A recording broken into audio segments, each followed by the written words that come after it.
This podcast is a member of the Voices of Wrestling Podcasting Network. Visit voicesofwrestling.com to hear the rest of our great podcasts, as well as show reviews, columns, opinions, and updates across the world of wrestling.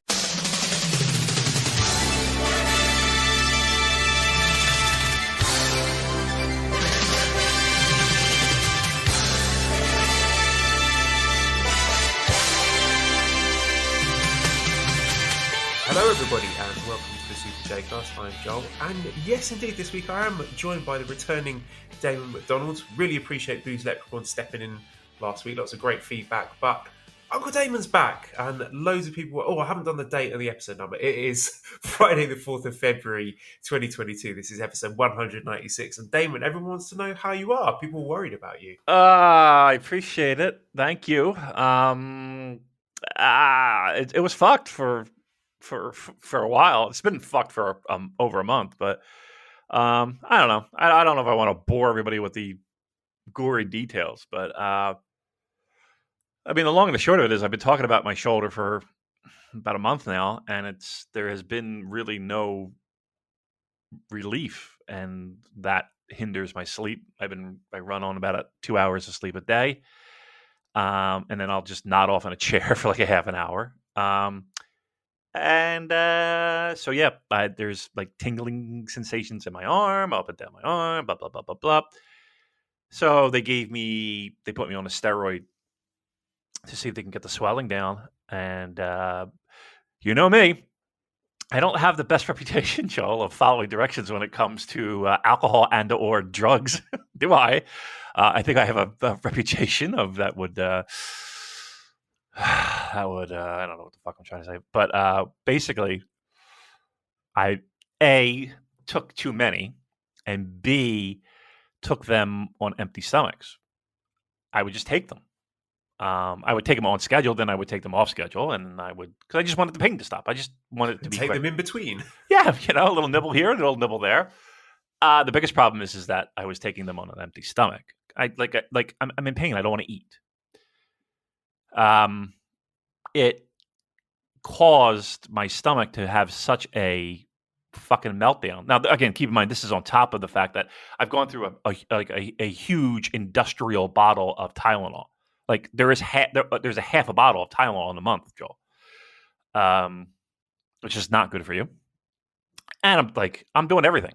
I don't want to be dramatic, but if someone had heroin, I would be like, shoot me up. I'd have no problem with it. Edibles. Let's just say I've made a solid investment in edibles. Just trying to stop it. It's not smart. It's not the smartest thing. It's the dumbest thing. I did it, and it tore. It caused so much trauma in my stomach that it caused a severe hernia. So, 2:00 in the morning one night, I'm downstairs. And I'm kind of just doing my stretching routine, trying to fucking figure something. Like some magic stretch is going to pop it back in place and I'll be pain-free. And all of a sudden, this unbelievable pain that felt like it was in the center of my chest, to be honest, brought me to my fucking knees. And I legitimately thought, Joel, I was having a heart attack. I promise you, I thought... Okay, this is where it ends, right? This is it. I had a good run. I had fun while I was here.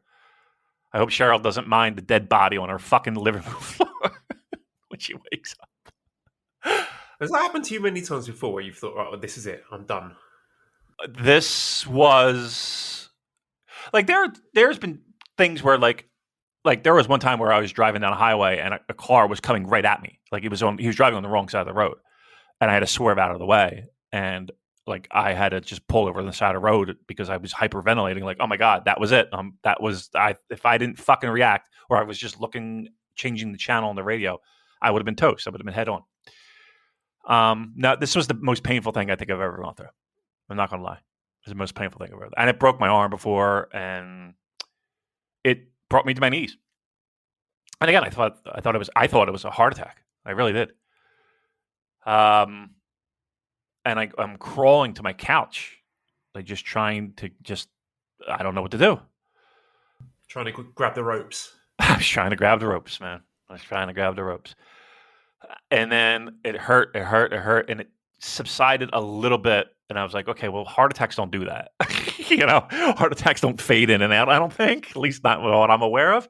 So I was like, okay, it's not. That, but I got better. Right. I have these healing powers inside of me. So now I'm like, okay, well, what the fuck was that? And I looked at my stomach, and it looked like there was a fucking it looked like I was with child. Like I'm sure you've seen Molly when the baby's inside and like the foot is kicking against the stomach. I just didn't look. I just okay. was too busy doing other stuff. The baby's kicking. I'm just finishing this game of FIFA. Oh, sorry, I've got to watch New Japan Strong. A little busy there. Sorry. Well, that was me. That's exactly what it looked like. And Cheryl's like, you look like you have a fucking child or an alien or some shit crawling out of you. You're gross. I'm not getting near you. And I was like, I agree. So I had that. And then, I can't believe I'm going to share this on a podcast, but who cares, right? Who cares, Joel, right? Nobody listens, right? So last weekend, to put a little chef's kiss on top of this fucking month,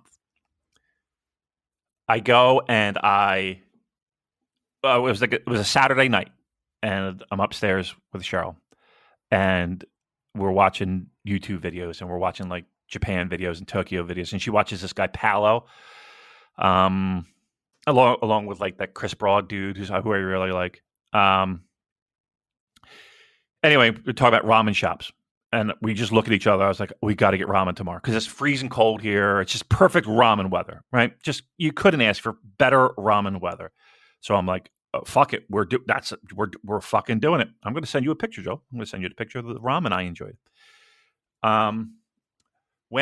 We were like the first people in the fucking door. The first couple bites were fantastic. Just this looks amazing. What we got this is like a just classic a tonkatsu. Tonkatsu ramen. Yep. Yes. It was wonderful. It was warm and soothing and delicious and flavorful and everything that I would want. Fan-fucking-tastic. Eat that, destroyed it. Ate the whole fucking thing. As a matter of fact, I didn't even eat the whole thing. I still had noodles left over, and Cheryl was like, can I eat those noodles? I was like, yeah. She fucking was loving life. Get in the car. I'm like, I just want to stop at like a convenience store by us because I wanted to pick up some stuff because I wanted to get some work done because, truth be told, work has been falling behind for me. You know what I mean? Like I don't feel like I've been pulling my weight, and that's always something that's on my mind regardless. And now this, and it makes it worse. So I've been working every weekend just to catch up because during the day I'm a fucking zombie. I can't do shit. Like 1 o'clock in the afternoon, I can't fucking see straight. I know I wouldn't talk. I said I wasn't going to talk about this 7 minutes in. I'm still talking about it. So we go to the convenience store. Oh, but while we're driving at the convenience store, we kept saying, "Oh, that was delicious. I'm really full." Yeah, me too. I'm fucking full. I couldn't fit another thing. Fucking so full. And I was full, and I was like, man, I probably got to fucking fart something fierce too. So we pull into the fucking convenience store, and I may have tipped my cards. And I was like, all right, let me just get out of this car, and I'm just going to fucking let one go, before Cheryl walks around the other side of the fucking car. Joel, it was like Mount Vesuvius went off in my head. I shit my pants. Like I have never shat my pants before in my fucking life. It just came out all at once. And I was like, oh my God, we got to go home. We got to leave. We got to get a car right now. And she's like, well, what's wrong? I was like, we just get in the car. Get the fucking car. I'm sitting in the car. And she's like, what's wrong? I was like, she's like, a little. I was like, no. I was like, roll down the window. Please.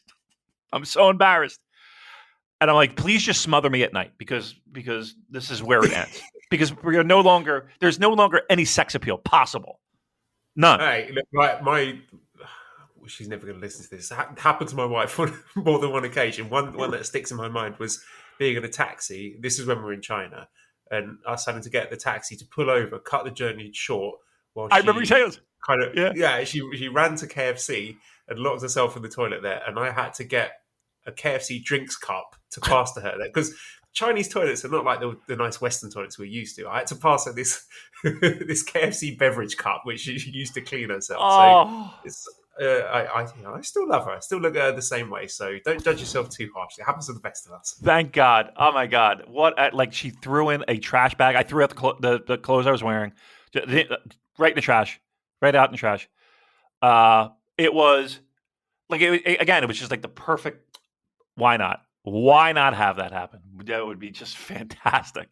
Just what a cat. So to top it all off, thank you everyone for your well wishes. Thank you, Booze, for stepping in on very short notice.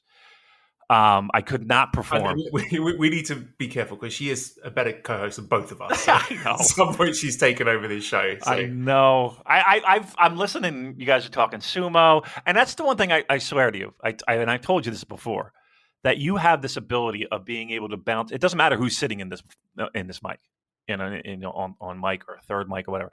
You do have this ability to be able to steer the fucking boat, no matter who's there, and make it interesting and compelling. So, hat tip to you. Booze and I have been friends, online friends, but friends for 4 years now. So I hope there's a bit of chemistry there, But right. Thank you all the same. I enjoyed doing the show, but great to have you back. Thank you, everyone. All right, so that's that. That's where we are. I can't say the shoulder is any better, any worse, but I got physical therapy, and if the physical therapy doesn't work, then it's surgery time, and we'll see what happens. But they don't fucking know. They were actually talking about like giving me a new sack, like replacing the sack, like taking out the old one because it's fucking not doing what it's doing or it's supposed to be doing, and like putting a new one in. Like, all right, I don't know, all right, but yeah. And I guess the question is why don't you just do that now, Damon? Well, because my insurance you have to go through the hoops before they approve it. So I have to go through the physical therapy part first, then the surgery. So fuck me, fuck the USA. Not fuck the USA, but fuck insurance companies because they all are a hunk of shit. Like they're in business to not pay. Let's be very clear. They love it when it takes that out of your check. Love it. But when it comes time to collect, oh, no, we don't want to do that. That wouldn't be good for our bottom line. Fuck you in the mouth. Thank you very much, Independence Blue Cross and Blue Shield. Right in the fucking mouth. Thank you. Well, one group of people that Damon and I don't want to fuck in the mouth are our friends over at HelloFresh, who are good and they won't make you shit your pants like happened to Damon and my dear wife. So...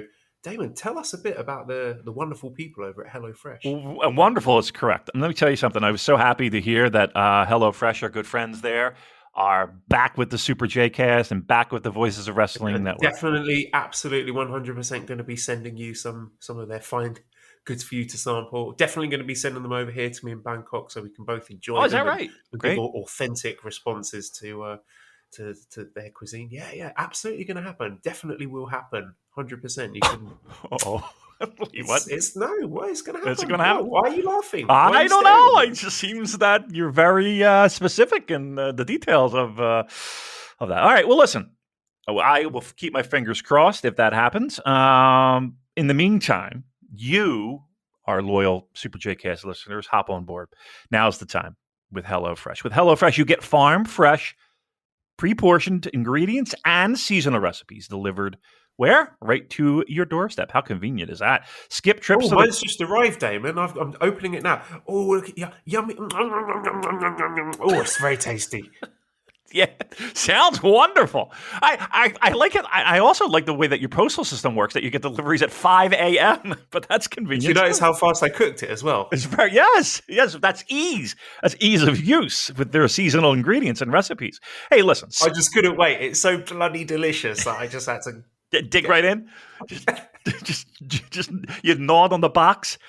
Listen, skip trips to the grocery store, Joel. You did, right? 5 o'clock in the morning, you got yours, apparently. Count on HelloFresh to make home cooking easy and fun and affordable.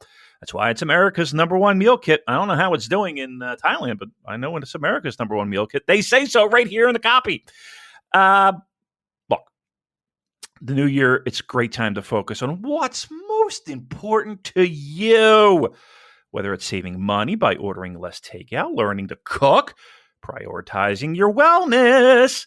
HelloFresh is here to help with endless, put an 8 on its side, endless options to make cooking at home simple and enjoyable. HelloFresh delivers pre-portioned ingredients to your door, just like Joel, including farm fresh produce that arrives within a week.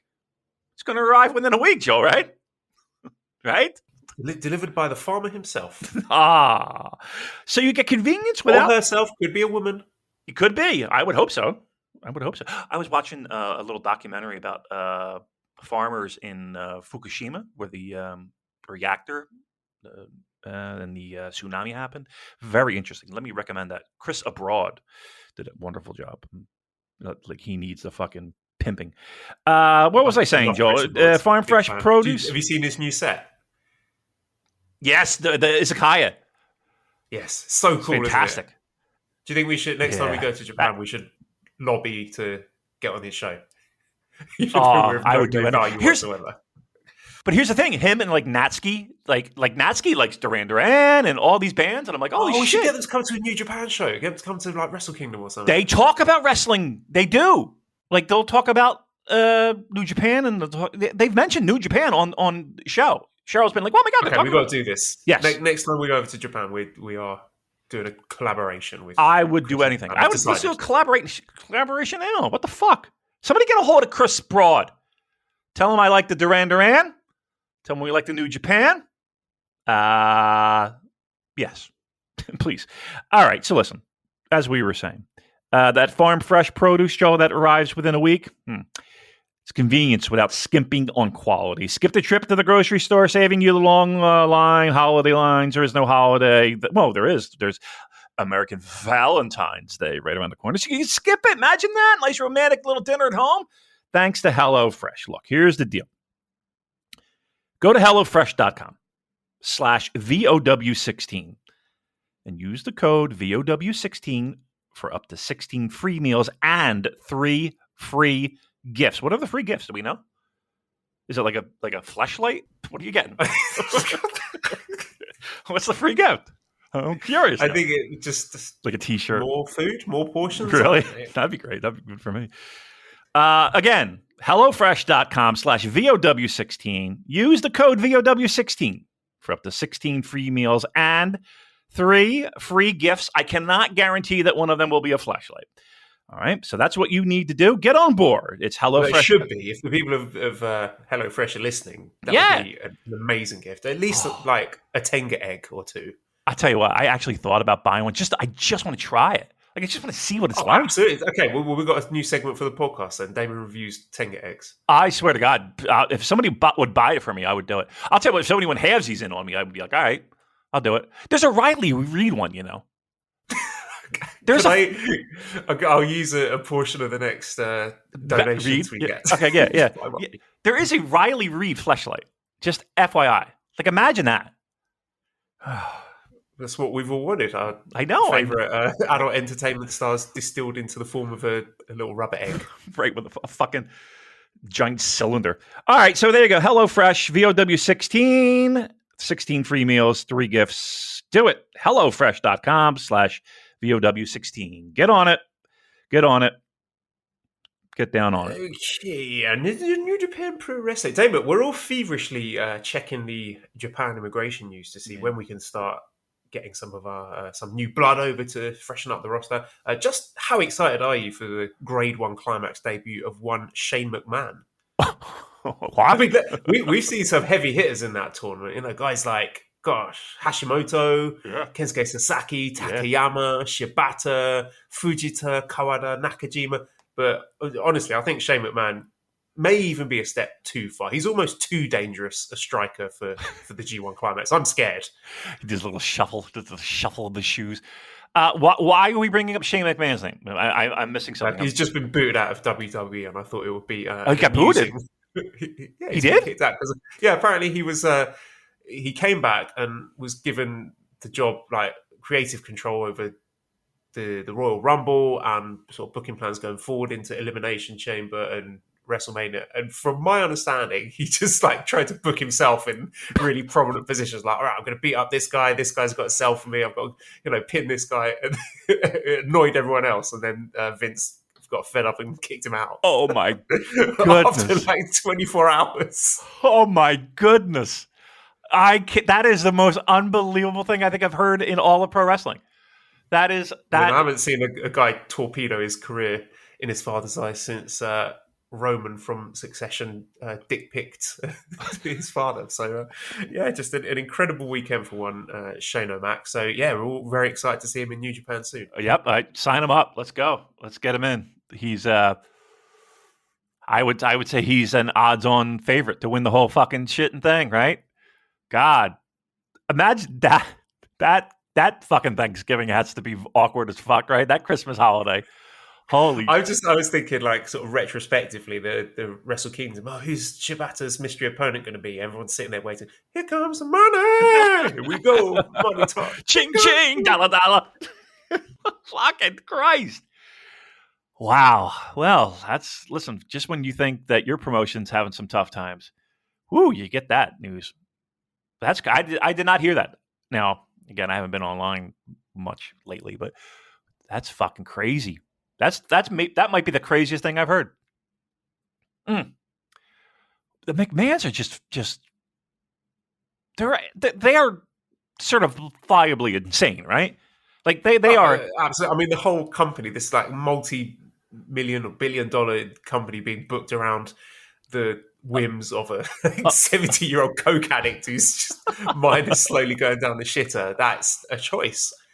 Unbelievable. And like Shane is not 20 years old anymore. He's got to be like my age, right? He's got to be at least he's in his late 40s, right? You see him skiffing his way down to the Royal Rumble and poor Matt Riddle having to sell his punches. And right. He's actually eliminating proper wrestlers from the match. It's just goodness. Good Lord. I mean, I know we shit on New Japan, and rightly so a lot of the time, and I don't want to compare them to WWE because that is not an appropriate benchmark for success. But still, could always be worse. It could, you know what? There was a moment when fucking Harold May slid into that ring like he was fucking like somebody. And there was a moment where people were kind of holding their breath like, what the fuck? That might have been the closest we've ever gotten to, we're not going this path, are we? He was months away from inserting himself into the New Japan Cup. So I know. That's how it starts, Damon. It starts with just a little innocent appearance ringside, and you never know where these things end up. Yeah, they love me. The fans, they all clapped.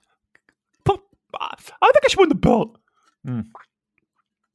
It's a really good impression of Harold May there. It's pretty good, right? Not bad.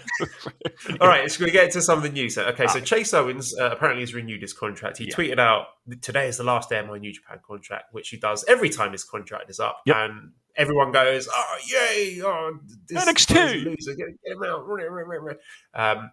I don't have any strong opinions either way, but I knew that he was going to renew because he does this every single time. Yeah. He's got a job there for life, hasn't he?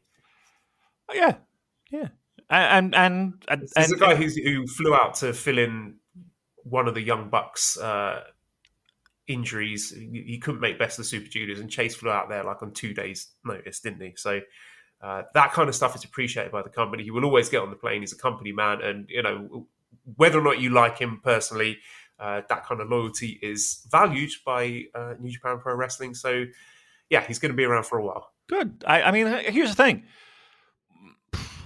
I don't see like AEW tearing down his doors to sign him, right? I think Vince would take one look of him with his shirt off and be like, "No, why? I can't say who the fuck this guy." That was my Vince, by the way. Pretty good there. So New Japan, he fits in like a glove. He's been here forever. Good for him. 2-year deal. Good job. And apparently Juice Robinson's contract is up soon as well. Do you think he gets re-signed?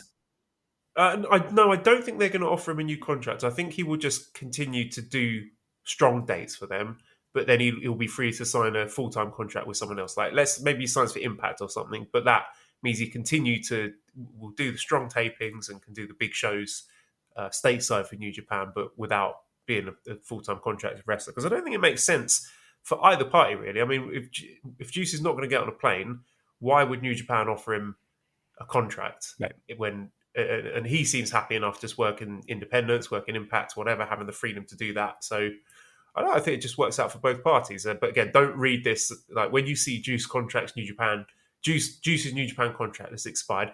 That does not mean Juice is not wrestling for New Japan anymore. Right, correct. And here's the thing: even if I tend to believe that even if he signed with AEW, which I don't think that's the case, but even if he did, he would probably still work strong too. I wouldn't be surprised at that as well. Although there is that TV thing, and I don't know if Juice has enough stroke to pull that one off, so maybe not. But let's put it this way: on Impact, he would have much better chance of making that happen for himself. And I guess if you're an independent contractor right now, that's probably I don't know. Is that the best way to go? To have that flexibility to pick your dates? Yeah, I think so. That seems like the model going forward for a lot of these guys. That a lot of them are having a contract with sort of their home promotion, their base promotion, but making sure that built into that contract is the ability to work outside dates as well. Right. I mean, there is something to be said about guaranteed money, and I have no idea what AEW's guaranteed money looks like for a guy like Juice Robinson. To me, I would think just the flexibility and the option of being able to work wherever he wants and have, as you called it, a home base is probably the best thing for him. And the ability to work time limit draws with Enzo in high school gymnasium. So that's really important to wrestlers these days. You got to keep giving those gifts out, You got to have that. You got to have those videos keep coming. Imagine that booking. Woo-wee. 30-minute fucking draw. God bless pro wrestling, baby. Woo! Okay, Lewis says, what does Damon think of Ozaki retiring? I'm going to miss his style of announcing, also a few of the bumps he would take. So yeah, it's unfortunate he was going to have some retirement celebration on one of the shows, but then the shows were cancelled, so he didn't get that. Oh. There was I don't know if it's already passed, I didn't watch it, a live streamed event of his retirement with some of the Suzuki-gun boys, which they said they would broadcast live, but they would not be putting on demand. So it was like a one-time only deal. If you didn't catch it, that was the end of it. But yeah, what are your thoughts on Ozaki retiring as an announcer? So I mean, I didn't know that was an option. That was happening. Is there any reason why that was given? Like, he doesn't seem like he's at the retirement age. Is he? Like, how old is the guy? Let me get up. I mean, I don't know. A long time New Japan ring announcer Kimihiko Ozaki announces his departure from New Japan. I've decided to retire from New Japan Pro Wrestling after the show on January 29th. It's been 19 and a half years since I started as a part-timer. Valuable experience. I will start a new path. So, yeah, that's what it sounds like. It sounds like a guy who's going to go get a job at HelloFresh. Right. He's going to start his own New Japan podcast. Is what the plan is. Yeah, I mean, that seems weird to me, doesn't it? Like, it just seems like he doesn't seem like a guy who's that you would be thinking, oh, retirement. He's doing. I'm going to be truthful. No, I hate to say it. Sounds like the money ain't coming in, and somebody's got to make ends meet, and so it's time for the old office gig. I could be dead wrong, but why would you leave that? Why would you leave that life? Seems like a really nice job. Seems like a really fun job to then go work in a fucking office. Right? Because I'm assuming that's what other endeavors mean. I wouldn't be surprised. Look, one of my biggest concerns through this whole fucking shit was not necessarily even all the wrestlers. I mean, the wrestlers, yes, of course, that's the crux of this podcast. The office workers and the staff and the people in merch, the people in social media, the people that fucking keep the lights on, all those people that are in the background booking arenas, the people who fucking sell tickets, all of it. Those are the people that I would worry about, because if money ain't coming in, guess where they're cutting first? And correct me if I'm wrong, and we've heard rumblings about it. I know Naito's been yammering on about pay and cuts and all that stuff, don't be surprised if it doesn't stop at the wrestlers. There's a trickle down there, and we all know it. It's affecting us as well, listeners. Our checks are not coming in like they used to. They never came in. They don't. They hate us. All right, let's have the last piece of news there. This is a little quote from a Kota Ibushi interview. He says, "I haven't watched TV in over a year. Haven't played games lately either. If I turn the TV on, I just leave it on the HDMI channel with a black screen." Does he intentionally just say weird shit? I take it all at face value, and I'm imagining him sitting in his apartment just staring at a blank screen with a big smile on his face. Come on. You know what I mean? Like, are you just intentionally just saying shit that people are going to be like, this guy's a weirdo? You know? That is it. I mean, if a non-New Japan fan, like, let's say someone wants to get into the product, or we're on Chris in Japan, is on one of his YouTubers, and okay, guys, tell me about this Kota Ibushi fellow. He's a massive weirdo. That's it. That's his gimmick in a nutshell, isn't it? Right. And it's an adorable weirdo. Don't get me wrong. It's like this cuddly weirdo-ness. People who can't fucking order extra ketchup tend to gravitate to him. I don't know, man. Look, I don't know. You don't need to respond to that. I just wanted to throw it in as a little funny thing. But don't you think that he just says shit to say shit like that? He doesn't. Like, if I lightly salted crisps and then add more salt because they're not salted enough. And he's the guy who's fucking gets lost. He can't travel because he gets fucking lost. And he winds up in I don't know. He winds up in. I think this is a big scam with Chris Charlton. I think Chris is paying him saying, can you just say something weird so I can tweet it out and get some engagement? Oh, yeah, sure. I stare at the blank HDMI screen. How's that? Great. Tweet. Right, and send. Yeah, that's it. Could you imagine hanging out with him? I would just be like, yeah, you're exhausting, dude. You're fucking exhausting. Probably what it did for Kenny Omega, isn't it? Right. I'd rather hang out with you if you shit in your pants, Joe. That seems like I bet Ibushi does it, but he does it on purpose. Right. He's going to be like, hey, this would really get over with the guys if I just shit my pants. How's his arm? Did he mention anything about his dumb arm? Yeah. Apparently he's pretty much there. He's very close to being back in wrestling shape. So yeah, we can look forward to that soon.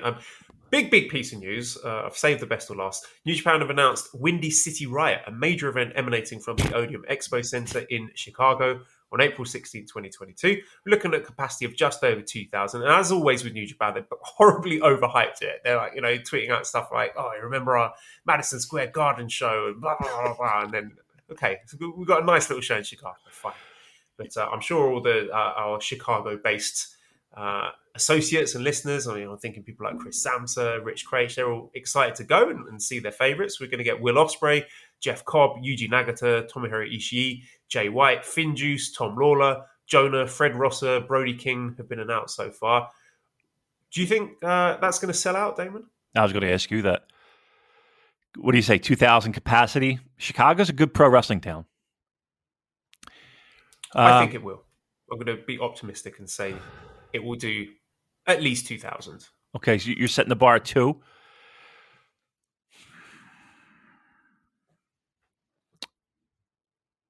Chicago is a good town, but Philly's a good town, and I'm telling you, I don't think they got 2,000. One factor here is AEW has carved out Chicago pretty comprehensively so far. Yeah, but there's never been a solo New Japan show there. I can't believe well, they've had a singular New Japan shows there, right? They had to have. Not in my memory. I'm probably wrong, but it's been a while, hasn't it? Yeah. 2,000. They got to draw 2,000, right? Yeah. I don't think it's going to be like an instant sellout, no. But I think it will get there or get close eventually. And what's the date of that? That is on April 16th. They might not have baseball to contend with. I'm just thinking like what would stop people from going to that show. And baseball might be the only thing but there might not even be a baseball season. There might be a lockout, so it's a big baseball town in Chicago. I don't know if there's a cross, baseball pro wrestling. Yeah, I'll let's give them the benefit of the fucking doubt for once. Sounds like a pretty nice lineup. Sounds like a pretty nice lineup. That was a question from Multiverse Aces. What do you think the card will be like for Windy City Riot? Exactly what you mentioned. Honestly, if you told me, write down the names that would be there to a T. I mean, those names have been announced, Yeah. but I'm just thinking what kind of matches we're going to get. I mean, none of those people, apart the Tom Lawler out of those mentioned, is the only one who's holding a singles title. So it would be nice to see a high-profile, strong openweight title defense, because that usually gets left at the wayside for these more high-profile US shows. I don't know. Maybe one of those guys has won a singles title by then, never title or whatever. We can main event with something like that. There might be a few other names announced. I would say out of all those names, Ospreay probably the biggest name there, biggest draw there. Do you think it's a singles match? I don't know if it's a guarantee he gets a singles match. It smells like it smells like a United Empire on top. Yeah, Little Ospreay tag action. and Cobb tag in against another two fellas. Yeah, I mean, if a gun to my head, I don't think we see a singles main event. Really? No, I think we will. I think we'll get a singles title main eventing. Yeah, I don't know which one, but I think Lawler. I think if you want to put Lawler on top, that'd be something, right? Lawler, Ishii. Let's do Lawler, yeah, Ishii. I don't know.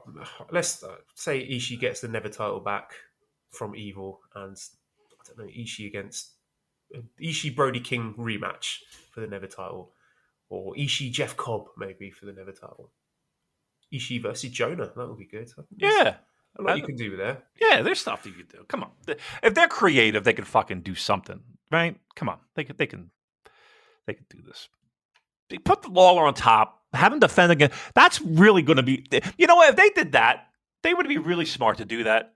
Like, I feel like that would create some buzz. A Tom Lawler singles title match against a New Japan guy. Like a legitimate Ishii, New Japan. Yeah. No, you've said it, actually. Lawler versus Ishii would be a lot of fun. Oh, my God, yes. Come on. And a good way to add some prestige to that strong title. Yep. By having Lawler win. Yep. And Ishii could lie down, right? Like, who hasn't he lied down to? Do that fucking match, New Japan. Don't be a fucking coward. Do that match. Give the people what the fuck they want. For once. Come on. Step up. Gutless cowards. Why won't you let us have the never open weight title defended on these shows? Not never. We want to see action. Oh, come on. All right. What else? What else is in the news? I feel like I'm so out of the loop. I miss Shane McMahon. I miss everything. That's all the news. All the news. I'm going to very quickly talk about Lions Raw and Strong, and then we'll talk about this RevPro show. So Lions Raw featured AJ Visage, I believe that's how it's pronounced. So sort of quite a diminutive looking fellow who this is quite odd. So he's talking, Damon, and he says he doesn't actually like professional wrestling. He dislikes the wrestling part. Well, he's joined up with the club Farley Dojo for the experience. He wants to be a referee or a certified physio after he's done his training, which is an interesting angle. So yeah, everyone comes and says, I want to main event Wrestle Kingdom, whatever. But a guy coming in saying, actually, I'm not that keen on the wrestling. I'd like to be a physio or a referee. Interesting angle. So we keeping track of his progress, see how that pans out. Just the impression I get, Damon, they're really trying to give these guys the authentic preparation for moving to Japan. So if things do open up and they can slide them over to that dojo, they know, all the routines and, all the greetings in Japanese and the sort of protocols to showing respect to elders and everything. So yeah, they do seem to be, like I said, very authentic there. And just some of the activities that these guys do, it's like literally like topless, piggybacking each other around town. Like imagine going out to do your shopping and seeing that, like the sweaty, muscular men piggybacking each other around town. I mean, there was some footage of a few like really bemused looking old deers just sort of staring outside shops like, what's going on here? And I do want to take a moment to... That's my alarm to wake up. Wake up. Time for breakfast. Michael Richards. Hello Fresh.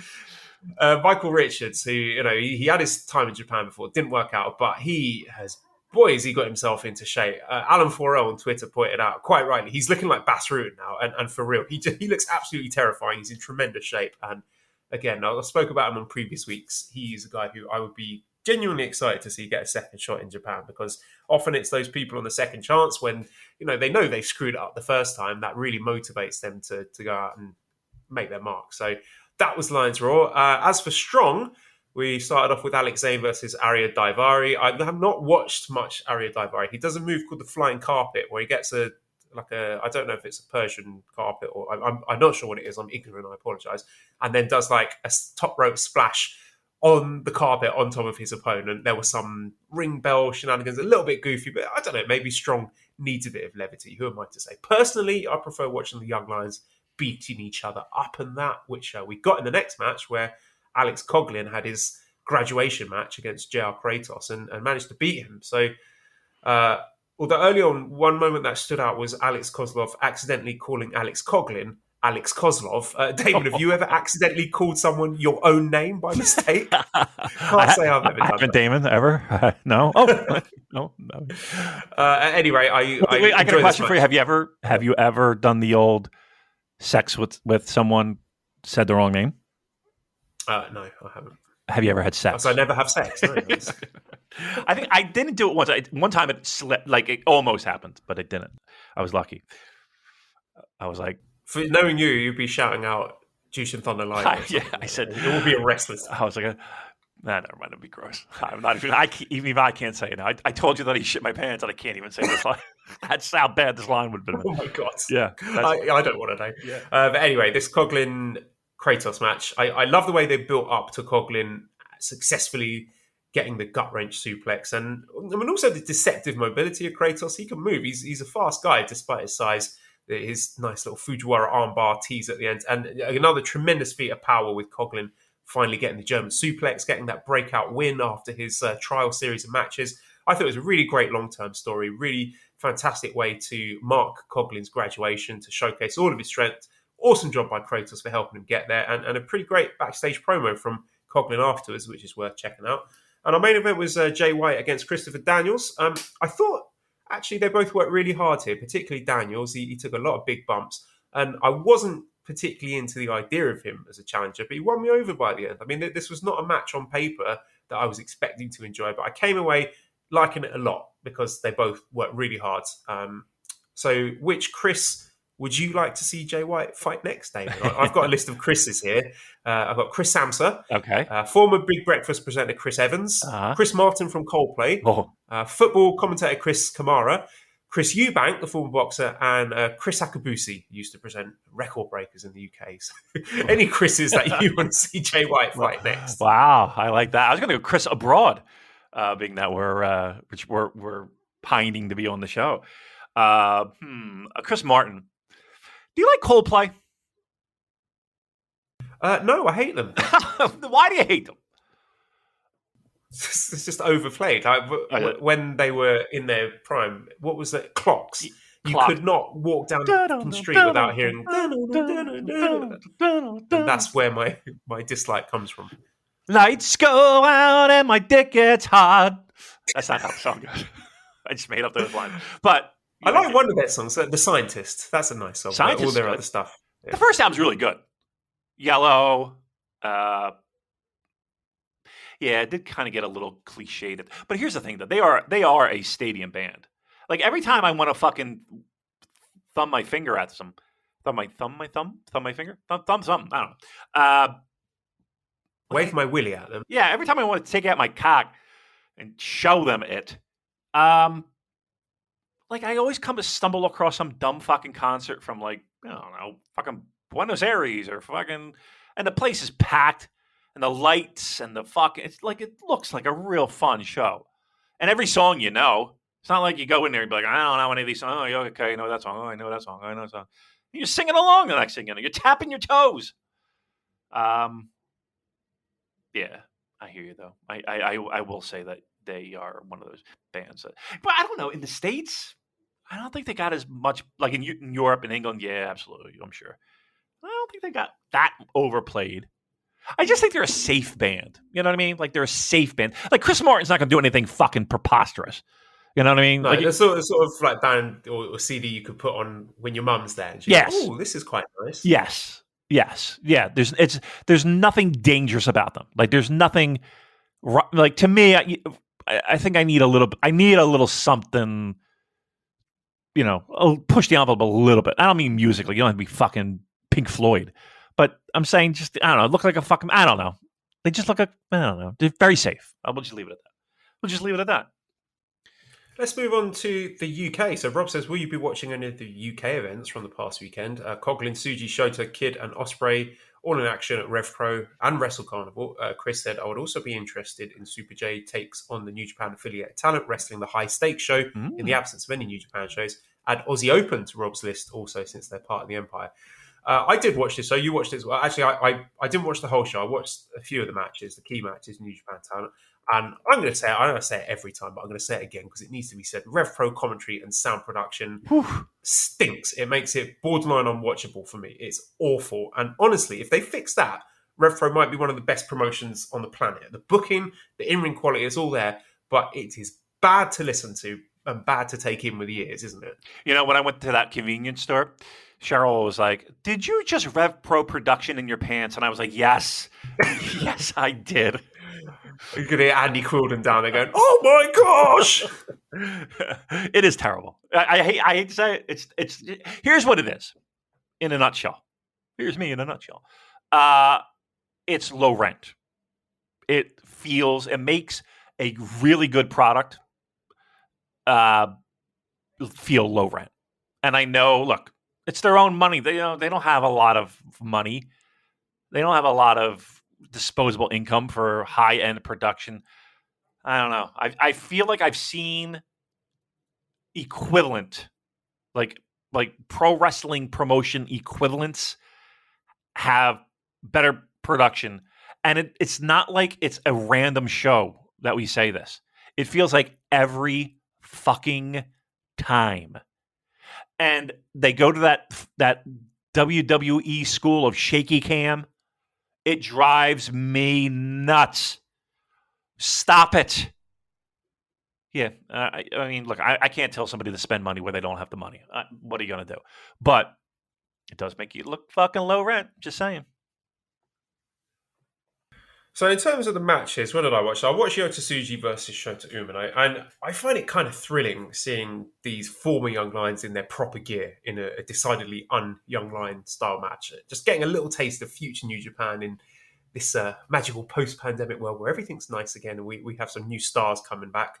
I think Shota's looking in better shape. He's more confident, still got those young Tanahashi vibes, and Suji's in the middle of this storyline where he's begrudgingly associated with the heel faction Legion, so he's learning more about working that style. But when he eventually knocked out Lucien Phillips, I think it was, and started trading elbows with Shota, you could see the smiles on their faces, how much they were enjoying it. Yeah. And Suji had a really nice range of kicks he's added to his arsenal. I mean, I don't think Shota was bad at all, but Suji, to me, looked more impressive. That was my takeaway watching this match. Although I did really like Shota's setup move before the Death Rider finish. He's still, doing the little John Moxley shout-outs. But yeah, pretty good match.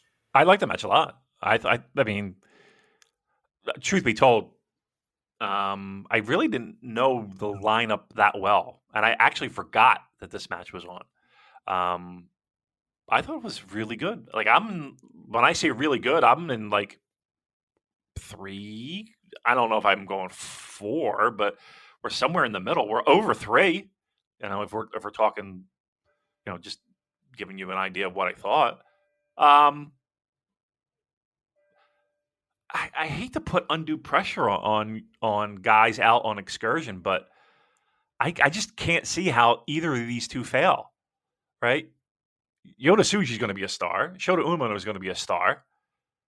I just like, injuries aside, I did say this about fucking Wato though. I just don't see how they could fuck it up. Like, I just don't see how they could fuck it up. I just feel like these two are slam dunks. And I just don't see how they could fuck it up. Yeah, so good stuff from the pair of them. The next match that I watched was Akira against Gabe Kidd, and Kidd proudly repping the New Japan jacket, of course. I'm going to say it, Damon. Gabe is my favourite out of that cohort right now. And I will ask you later on, we've got questions about the current crop of young lions. But with him, every time he gets into that ring, it feels like life or death for him.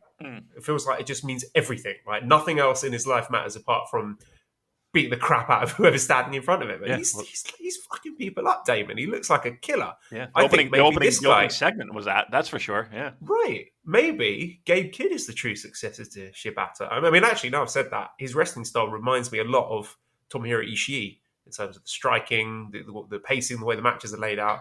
But either way, if he manages to stay healthy, he is going to make serious waves this year because people are noticing now. People are talking about Gabe Kidd.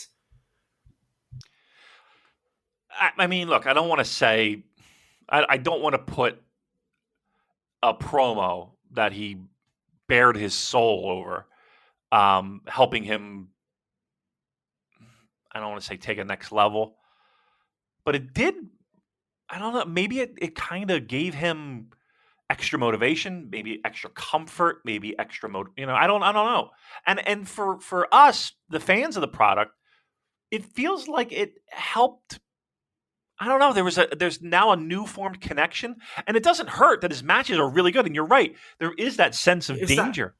The Eddie Kingston match, that was a breakout match because I thought that was fantastic. Yeah. Joe, Voices of Wrestling, said that he thinks that's the best Eddie Kingston match he's ever seen, and he watches a lot of Eddie Kingston. So, Gabe Kidd going out there and giving someone like Eddie Kingston his best singles match in the eyes of someone who's watched a lot of those matches is a pretty great accomplishment, and I loved it. So the sky's the limit for this guy. So there's three right there. I mean, on one show where it feels like you're literally seeing the future in front of you. Yeah. I mean, of those three, do you think Gabe's the best? I can't say the best. I think I am enjoying him the most. Okay, your favorite? Yeah. Yeah. That's something. Yeah, I like this match too. I thought this was a fun match. Every match he's in, though, here's what I like too. A lot of singles matches we're seeing from out of Gabe Kidd, right? I like that. He's getting a taste of a lot of different styles like that. And he's shining in every one of them. You know? It's like, okay, we got something here. Like, this is a really good... All right, let me ask you this. Was this better than the Kingston match? Wow. I can't go with you on that, although I did like this one a lot. Okay. I thought the Kingston match was very special. I did too. Either way, we're splitting hairs over two pretty great matches. No, I think they're the same category, right? Don't you think? Uh-huh. Like, they're in the same world. Uh-huh. Agreed. Yeah. That's something. That's saying something. Okay, I didn't watch anything else apart from the main event, so were there any other matches on the undercard that you would like to talk about? I think we would be... it would be an error on our part to not talk about. And it's not like this is the first time we've said it. And it won't be the last time, that's for fucking sure. And it's not like other pro wrestling podcasts haven't said the same thing. Aussie Open. Let's be truthful here. These guys are fucking great. And I cannot imagine how, like, the day that they're allowed to get into fucking Japan, how New Japan is not just falling over themselves to fucking lock these guys down. Like, they are, to me, I mean, would they be the most important free agent signing for New Japan? Like, if New Japan could lock these two down, I think that would be massively great. And I know it's a tag team, and I know it's weird to say that, because usually you're talking about singles wrestlers. I just think there's so much talent between those two guys that New Japan should be tripping over themselves to fucking shove a contract in their face if and when they open up borders. Winter can wreak havoc on your skin. Hey, it's Kayla, and it's not just the weather, but as a new mom, I've seen my skin change in ways that I'm not too happy about. But that's where the Skin Center has you covered. Their most popular treatment is Botox because they're the best at it. They've been ranked a top 10 provider in the nation by Allergan Aesthetics, the makers of Botox. And their best facial is what I got. It's the Hydra Facial. It exfoliates, extracts, and hydrates all at once. So save your skin from these winter blues and DM at the Skin Center MD on Instagram and mention code Kayla to get $100 off your first Botox or filler treatment or any skincare package. And I'm even excited about the possibility of a freer borders World Tag League with getting Aussie Opening, getting West Coast Wrecking Crew, and getting Violence Unlimited with Brody King, Chris Dickinson. They could actually, I mean, I have enjoyed the tag division recently, most in part to the work of Dangerous Techers, but it definitely needs an injection of fresh. I mean, all the divisions do, not least the tag division, but yeah, I mean, we just keep Krusty is coming. Right. They'll happen one day, won't they? I'm sure. One day it'll happen. I promise. I promise. Yep. But I'm every time I see them, I'm so impressed, and every time I see them, I just think, man, how would they look in a New Japan ring? And I just think they would just fit in like a glove. Yeah, and we know the company's keen on them. Yeah. They've worked New Japan shows in the past, so again, just waiting. Come on, Japanese government. You know, Omicron infects everyone. It's not just foreigners. Let us in. Let us help increase those numbers. Right, so the main event was Ospreay versus Michael Oku. Damon, do you remember when people were saying that Will Ospreay wasn't a convincing heel? You remember those days? Oh, You remember sure. people saying that? He had this York Hall crowd in the palm of his hands. Yeah. They were living and dying by everything Oku did. And Ospreay worked that like a veteran. I mean, we forget he's only been doing this heel stuff for not even 2 years yet. And I really enjoyed the match. It was long. I mean, if you're into the flippy doos, there's an absolute feast here. The table bump was nuts, looked incredibly dangerous. Yeah, it was like 47 minutes, I think. And I don't usually love long matches, but I still found this really enjoyable, despite not being a huge Michael Oku fan. I mean, Oku played his part for sure. I don't think he's charismatic enough to make an impact, a significant impact in any other companies. I think he's just fine in RevPro, but I enjoy the hell out of Ospreay just being a massive twat here, basically. The last 10 minutes was fantastic as far as the wrestling went, but that closing couple of minutes was such great heel work from Ospreay. I was cackling away. What a bastard. Yeah. I thought Oku was really good as like kind of like the underdog baby face, you know. I thought he did a good job there. Okay, well, before you talk about Ospreay, then let me ask you: would you have Michael Oku in, let's say, Best of the Super Juniors? I'm going to say depends. Like if there are other options on the table with other people, I mean, I would like to see, you know, like a, you know, Ryu Lee back, you know. So it really depends. But I wouldn't have a problem with it. Like if they said, you know, he was in, I wouldn't have a problem with it. Would you? I wouldn't have a problem with it. No, I'd be really excited because you know, he's one of my fellow countrymen, and I always like to see them doing well. Well, as long as they're not cancelled. And he did get cancelled, didn't he? He said some bad stuff in a group chat. I don't know. Everybody's cancelled at this point. I can't keep track. I've said terrible things. Who knows? Yeah, I mean, I can't keep track. I don't know who I got to hate this week. You know? But yeah, talk to me about the match, and particularly Will Ospreay's heel work. Outstanding job. I mean, look, sometimes, you know, when real life blends over to pro wrestling, it does make it a little bit, I don't want to say easier, but, you know, you just kind of ride the wave a little bit. Sometimes that can get a little bit too crazy. You know, we've seen situations with Michael Elgin where Michael Elgin pops back in Chicago of all places. And it was like, ooh, that was not gonna go over well.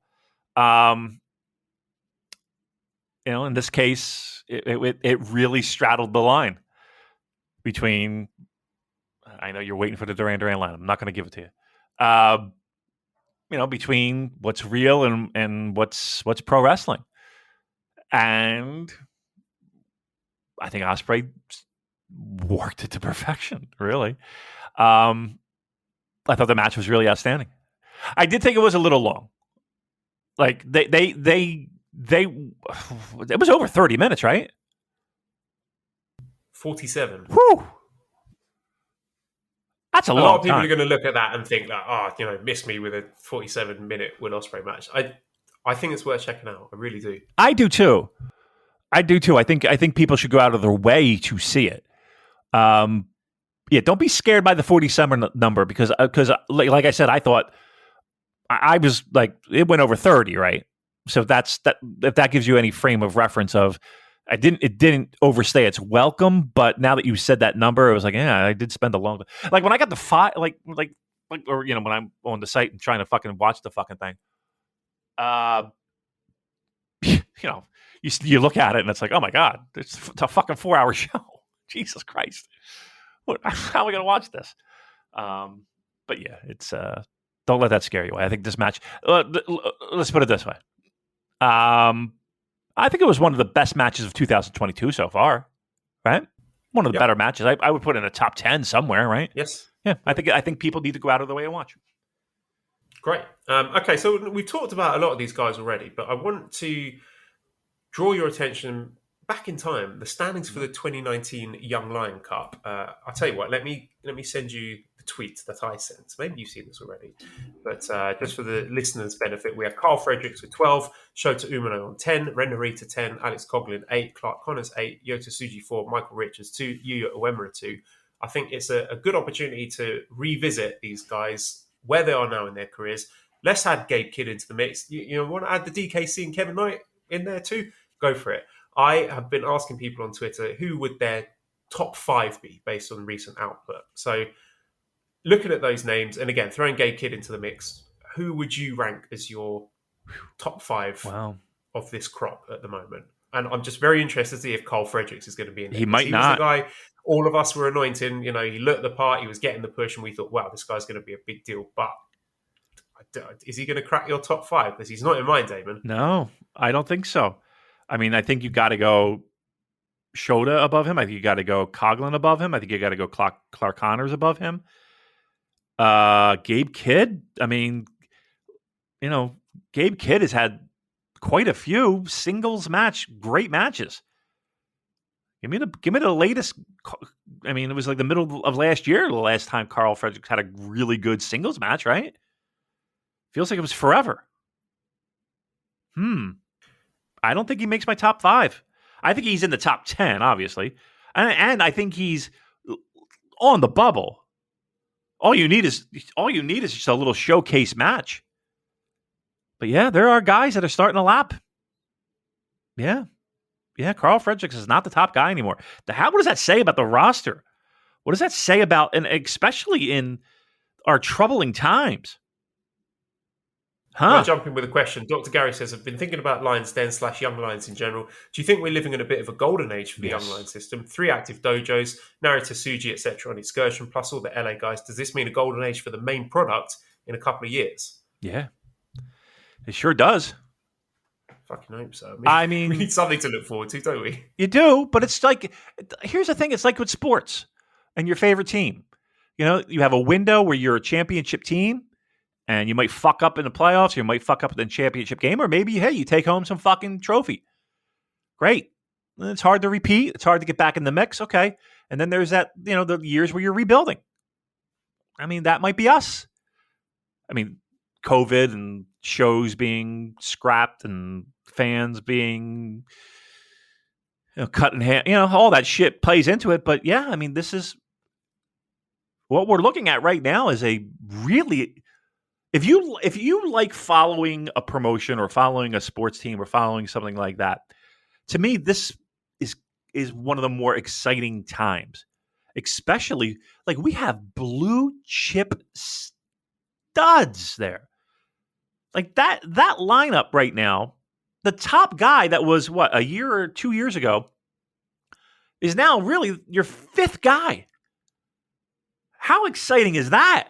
A guy that everybody was like, shoop, strap the fucking rocket to. 5th. And just all he needs is, and we're not saying that's because lack of talent or lack of effort no, that's just let's just put a little spotlight on the dude. Let's give him some big matches. Let's give him some marquee shows.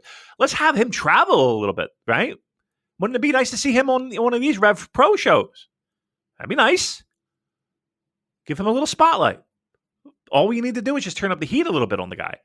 We are like our feeder system, our AAA, our AHL, or whatever whatever. What's the feeder system for Premier League, Joel? The Championship? Okay. The division that's below the Premier League. Yeah, and then that's where young talent goes to hone their craft, and then they go up to the big league. Or talent. All right. See how they But you get my point. You know what I mean? Like, this is where we are. So yeah, you're Tokyo Dome in 3, 4, 5 years. Woo. If I'm making my top 5, I'm having Gabe number 1. Okay. Coughlin number 2. Okay. Ren number 3. Okay. Shota. Suji number 4. Okay. Clark Connors number 5. Oh. Okay. And that's not, and I really want to put Yota Tsuji in there, but it's a what have you done for me lately kind of deal. Right. And he just hasn't reached that point in his excursion yet where he's out there having significant singles matches. But it's just, it's not big gaps as well. It's really close. And I love it. I love all these young, hungry, talented guys all jockeying for position, wanting to be the top dog in the class. And it only means good things for New Japan. Yeah, and the good news is that in 6 months, that list is going to change. You know what I mean? Like that list will that list is a fluid list that will move with how the spotlight is shined on them. Yes, like if you're looking for if you're down on New Japan for any reason, if you're looking for a little sunshine, may I suggest let's get on board with these kids because these guys are absolutely 1,000% the future of this company. And where they are now, it's like thinking about an iPhone, you know, an iPhone, how it fucking, and even like mobile phones in general. Like 10 years ago, a fucking iPhone compared to a 10 like an iPhone now, it's like night and day. Like you were talking with a fucking brick in your hand. Now look at it. So, and then 10 years from now, we'll be like, oh, what do you mean you carried a phone? It's not implanted in your brain. That's science for you. That's what we are promised flying cars, Joel, and I've yet to see that. So I'm a little sour on that. At least a hover bike. I think we have that, don't we? Don't we have hoverboards? You want a hoverboard? I would rather have a hover bike. I'm gonna sit. I don't want to stand. I'm gonna sit and bzzz. You know what I want? I want what were they? The land speeders? What were they fucking called? Like Star Wars? The Star Wars ones. Yeah, I want that. I thought you were going to say a lightsaber. I was going to say, I don't trust you with a lightsaber, my friend. I'd cut off my fucking head right now. No, I want a land. Was it a land speeder? Is that what it was called? Yes. Okay, that's what I want. I'm gonna hover That's around. That's a new campaign for Red Circle. Get Damon a land speeder. Right, I want a fleshlight. I want to jerk off on my land speeder. Fleshlight. Right, land speeders and flashlight. Okay, let's move on to some questions. Right. Our Discord went a bit mental. Why? What? Can you wait? Can you talk to me a little bit about this Discord here, just for a second? What happened? What do you mean? Because you said when you close out the show, you're always like, all right, just send me a direct message. I'll give you a link to the Discord, right. And then so why is it closed? Basically, yeah. Not only that, but then the last show I remember being on, you were like, look. We had a fucking problem, and don't even bother asking for it because you ain't going to get it. Okay, so you don't have to name names. I don't want to name this person because Yeah. I don't want to give them the oxygen of publicity. But there was a person with a lot of time on their hands who was just absolutely plaguing our Discord, just talking about the same things over and over again, just being argumentative, just hijacking every single thread to change it to talk about what he wanted to talk about.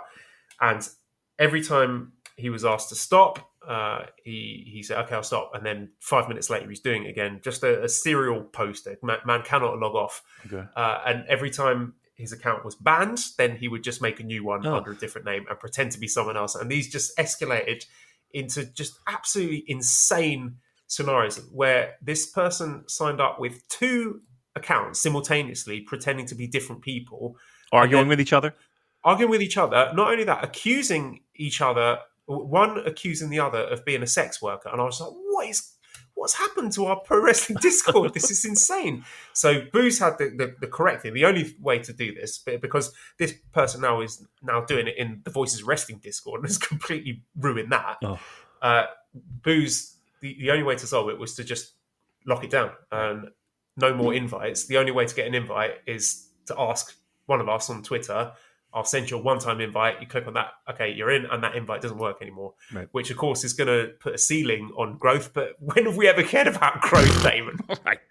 So I understand why Rich and Joe don't want to do that for their Discord because they want to promote that growth. But You know, if you want to get a little taste of the insanity, you can head over there because we ain't dealing with that anymore. Yeah, I'd rather have a close knit, good conversation. You know, everybody like why would anybody do that? That is just like I don't know. I just I don't know. I have whatever. I don't know. Like what joy? So this is a person who has catfished Snowboy. If you remember Snowboy. My boy Snowboy. He catfished Snowboy by joining his Twitch streams and pretending to be Show. He's just got this sort of pathological obsession with Show, editing Show's Wikipedia articles to say that he's slept with all these wrestlers with absolutely zero evidence. It's just, and again, those are the sort of talking points that crop up again and again. So if you see someone new joining a Discord and they start talking about Show or cricket or coding, then you know who it is. Wow, that's a shame. I'm sorry you had to go through that. That's and everyone at the Discord. You know, you try to have something nice. Try to have something nice, and it gets ruined. But we fixed it. Okay. Thanks to Boost. All right. She doesn't take any shit from anyone. All right. That's what I really like about her. Yeah. But okay, when I say Discord went, sorry. No. Okay. When I said the Discord went mental, everyone seems to want you to talk about me NFTs. Me? Yeah, they want you to talk about NFTs. Or I mean, I don't know how deep you are into NFTs. I think people. You keep saying NFC, and I don't know what an NFC is. NFT, a non-fungible token. Are you familiar with non-fungible tokens? No. Okay. I don't know what. I don't know what the fuck you're talking about. All right. So let me read all the non-fundable token. Not fungible. Fungible. Fungible. Is that a word? Like, cannot be changed. Yeah. Can't be changed into something else. What is All right. So let me read the questions first. So Mitch says, when do we get the funny faces of Show NFT collection to try and get House of Torture over with Western audience? That is my question. Andrew says, moving away from NFTs, what is it about Tetsuya Naito that causes some Western fans to massively undervalue his importance and influence, not only to New Japan, but the wider Japanese scene? And that is my question. You know, I'll save that for later, Andrew, but it got lumped in with the NFT stuff, so it's there for now. Dominated Dance Enthusiast says, moving back to NFTs, though, how likely is it that El Phantasmo has a pro NFT promo in the next year just to be an edgelord? If New Japan puts out NFTs, will TV Asahi copyright strike them? Aspir says, ask Damon to use this meme template using New Japan wrestlers after said explanation of NFTs. Boo says, who do you think puts out an NFT first, Rocky or Colt Cabana? That is my question. You have no idea what NFTs are, so I think people... Is it like a video, or what am I doing? Like what?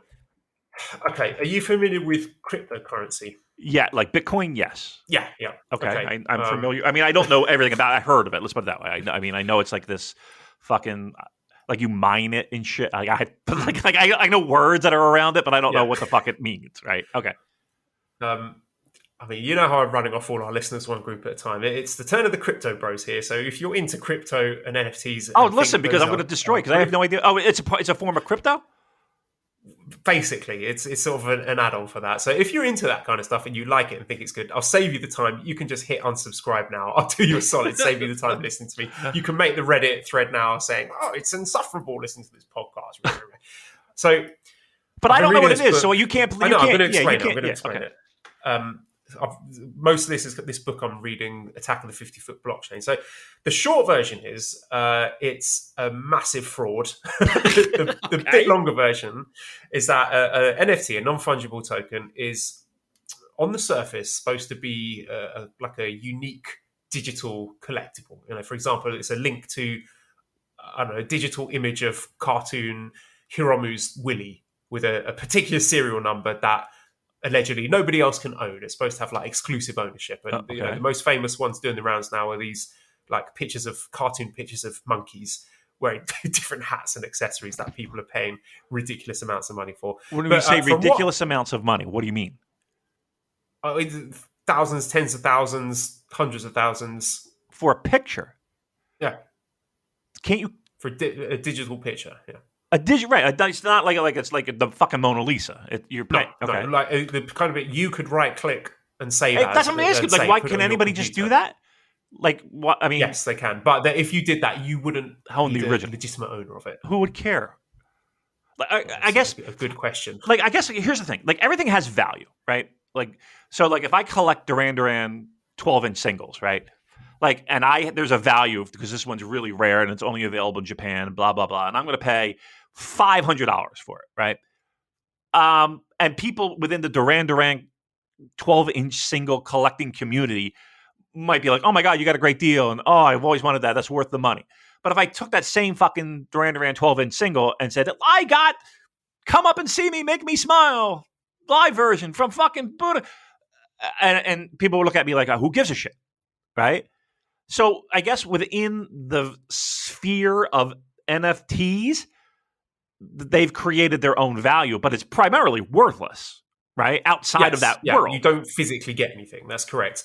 And from what I can gather, they've all turned out to be scams so far. Like there was one, Evolved Apes, where the guy who started it just disappeared overnight, ran off with everyone's money. Because NFT, from my understanding of it, NFTs primarily exist for the benefit of the crypto grifters. They're there to lend credibility and functionality to cryptocurrencies like Bitcoin, which are themselves a massive, bigger fool scheme. They're Ponzi schemes. Where that's what I'm saying, isn't it? Yeah, right. Like it's like a new school Ponzi scheme. It feels like. Okay, yes. Good. Yeah, absolutely. The markets are artificially manipulated by people using it for money laundering, making ransomware, people selling drugs, selling child porn. This is the kind of stuff we're dealing with here, and the value of the imaginary magic beans that you have depends entirely on finding someone else to believe that and pay you more money than you pay to buy them off you. Right. And that's after the miners and the service providers are taking their cut. So it's not even a zero-sum game. It's a negative-sum game. Most investors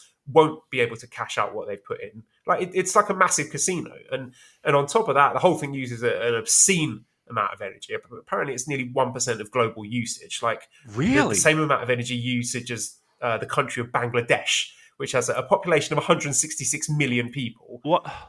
People for this crypto mining, they are using. What does that mean? Crypto mining, like what? Okay, basically, they've got huge warehouses running thousands of high-powered computer processors day and night to run what is essentially a jumped-up spreadsheet to get these crypto coins. So basically, anyone involved in this is either a con artist, a criminal, or a money mark. Wow. And they're collectively contributing to the increasingly rapid destruction of the planet. I mean, now what would be the counter argument? Now, point taken, Joel. What would be the counter argument? Like, what would someone say? Okay, got you all great, Joel. You fucking asshole. Here's why this is great. Here's why this is the future. Here's why blah blah blah. Like, what is the argument for this nonsense? They will say you don't get it, you don't understand, and they will reel off a bunch of jargon deliberately designed to confuse you and trigger your FOMO, like make you feel that you're missing out on something. Okay. Where, like I said, it's a big cult, and the whole the operation, the success of it hinges on getting people to feel that they don't really understand it, but they're missing out on something. They're missing out on the possibility of making it big and getting rich without really knowing what it's about. Yeah. Well, all right. Look, I'll guarantee you right fucking here and now that there is no way I will ever invest in a digital picture of anything. When I can, I don't, you know what I mean? Like I can get a picture here's the thing. I don't see the value in it. Here's and again, I'm speaking for me. I don't see the fucking value in it. Do I see a value in a fucking Duran Duran 12-inch single? Yep. Would I pay $500? Maybe, right? But again, I would only be able to resell that within the Duran Duran fan community, which is not that vast. Now, if cryptocurrency is becoming a wider audience, where, again, a sucker's born every minute, right? So, this is the thing. At some point, you imagine they'll run out of suckers to lure in, and the electricity costs will outweigh the incoming money, like literally going up in smoke. The bubble will burst, and then I will laugh and drink up all their salty, salty tears. See, here's the thing, though. Like, I don't like the fact that, the information that you provided, that, that it's really not great for the earth. That's disappointing to hear, number one. But again, I will never tell someone how to spend their money. I'll hand wave you and be like, that doesn't sound like something I'm going to fucking do, dude. Yeah. But knock yourself out. It just doesn't make any sense to me. Like, just how you explained it just doesn't make any sense. Now, if somebody wants to enlighten Damon and be like, no, it's this, that, and other thing, I'm still not going to fucking do it. Here's the thing. I don't give a shit. You know what I mean? I could care fucking less. If you are going to make billions of dollars doing it, Mind your fucking heart out. I just don't see. Again, just on the surface, it's a picture that you have in your computer. No, not even that. It's like a link to a picture. Oh, so the picture's not even like you can't even have it on your Yeah, hard it's drive. like you have the key, the serial. Yeah, you have ownership of that. Oh, but, someone could change. Yeah, I was about to say change servers. Yeah. And then, they're roping in celebrities to try and lend them credibility. And it's all just boils down to, like, I don't know, it'll be someone, an investor in Hong Kong or something who has one of these NFTs. They buy it for $10, then they up the stock. Buy it. They sell it to themselves for $100, then they sell it to themselves for $1,000, and sell it to themselves for $10,000. Get some buzz, and then try and sell it to some sucker. Oh, look how much this is going up in value. You got to buy it now. Oh yeah, I'll buy that. $20,000, and then woof, disappeared. I mean, I'm gathering that's happened a lot, right? There's no regulation on it, right? Yeah, there's no regulation. No, that's the whole point. That was the whole appeal for the crypto bros. That this is unregulated, but that means if you make a mistake and fuck up your transaction, send it to the wrong person, or someone tricks you into giving them your details. Sorry, you're out of luck. You're not getting that back. Yeah, it seems like the wild, wild west, man. Sorry, it's too. A, it just doesn't make sense. B, that seems like the wild, wild west. And C, I have no desire to own a fucking digital picture whatsoever. I don't care what it is. If that's your thing, go for it, my man. It's your money. I'm going to tell you how to do it. Now, that said, in answer to Mitch's question, I would buy a Funny Faces of Show NFT for, I would pay $10 for that. 10? And just keep it for myself. I would not sell it on. I want a Funny Faces of Show NFT. So if anyone wants to make that for me, I'll buy it from you. Are there people in our Discord that are involved in this? I don't think so. I think people in our Discord are by and large sensible human beings. I could be wrong. But yeah, if there's any of you on the Discords or our listeners who are crypto bros and would like to explain it to me, then don't. Yeah, we don't care. But I mean, in a strange way, I do. Like, I would love to hear from someone. You know what? I really won't. Don't. I really don't want. But you don't. Life's too short. It really is. Knock yourself out. Go buy your fucking digital art and whatever. Knock yourself out. But I'm sorry I didn't give you a bigger reaction. I think everybody was building this thing up for you guys that I was going to be like, what the fuck? And blah, blah, blah. I don't. Again, it's your money. Spend it on whatever dumb shit you want. Spend it on a fleshlight. That seems like a better idea to me. I don't know. So in terms of this table of people who don't, New Japan wrestlers who don't invest in crypto, do invest in crypto and do know what cryptocurrency is and doesn't know what cryptocurrency is. Okay. I don't know. For some reason, when Booze suggested Rocky, I can totally imagine Rocky being the sort of person who I would put under does not know what cryptocurrency is and does invest in crypto. So he's in the locker room like, bro, you got to get in on this, man. Yes. He's the fucking modern day phone card seller. Dude, fucking Jim Neidhart. Every fucking show I was on with Jim Neidhart, he was always trying to fucking sell me phone cards. Every motherfucking show. And it had to be at least 5 different shows that he was on that I was on with him. Hey, brother. The phone cards. I swear to God.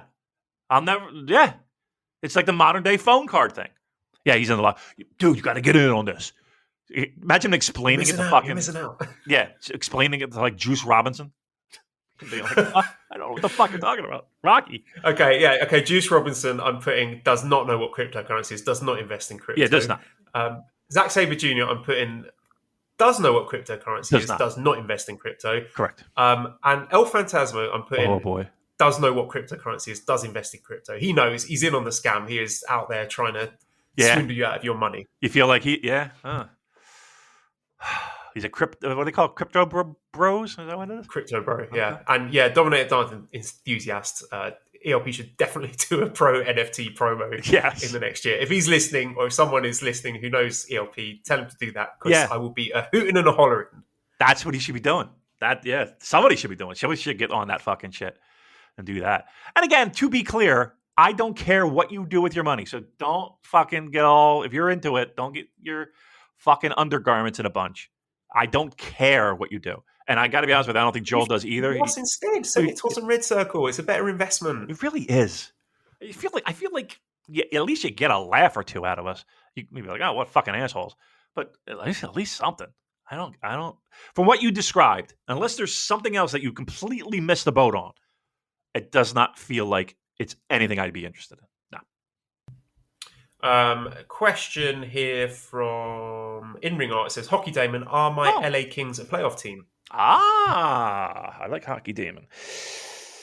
And I'm doing the question now because usually I just put them on the backlog, and then by the time I read them to you, the sport that it involves no longer exists because of the time that's elapsed. So you can have this one now. LA Kings. They're like in that middle bubble area, right? They have good patches. Problem is that they're West Coast, so it's hard for me to watch a lot. Are they a playoff team in the West? You know, I didn't expect the Ducks to be as good as they are. Yeah, I think they're a playoff team. I think they could squeak into the playoff. They have to have a good February and March, though. But they're not a bad team. Not bad. Jonathan Quick scares me in goal, though. I got to be honest. I'll say yes. They are a playoff team. The West, you know, I mean, you got Colorado out there who's going to dominate. Ducks are doing pretty well. Calgary's doing pretty well. Edmonton's fucking hit or miss. Seattle eats ass. Sorry. You're an expansion team. You should eat ass. Everybody should eat ass, but you get my point. Who else is out there? Sharks. They stink. They got one line. Phoenix. Fucking. Actually, they've actually been playing better than I thought. But they're like just the dirt worst. They're a dirt worst organization. They make fucking RevPro production look like it's fucking WrestleMania. Vegas is good. You're in trouble with Vegas. I think he's squeaking. All right, that'll do it. I need to go to work. So redcircles.com/shows/super-j-cast if you want to throw some money our way. We always appreciate it. If you want to join the Discord, send me a DM on Twitter. I'll send you a one-time invite at Cobra Kawaii and ProWrestlingTees.com/super-j-cast, one of our t-shirts. I think there might even be a sale going on. I don't know. Big thanks to editor Dan. Find him on Twitter at LousyHero219. Subscribe to the Voices of Wrestling Podcast Network for other great shows. Give us a 5-snake review on iTunes. Follow us on Twitter at the Super J-Cast. Thank you everyone for listening, and goodbye.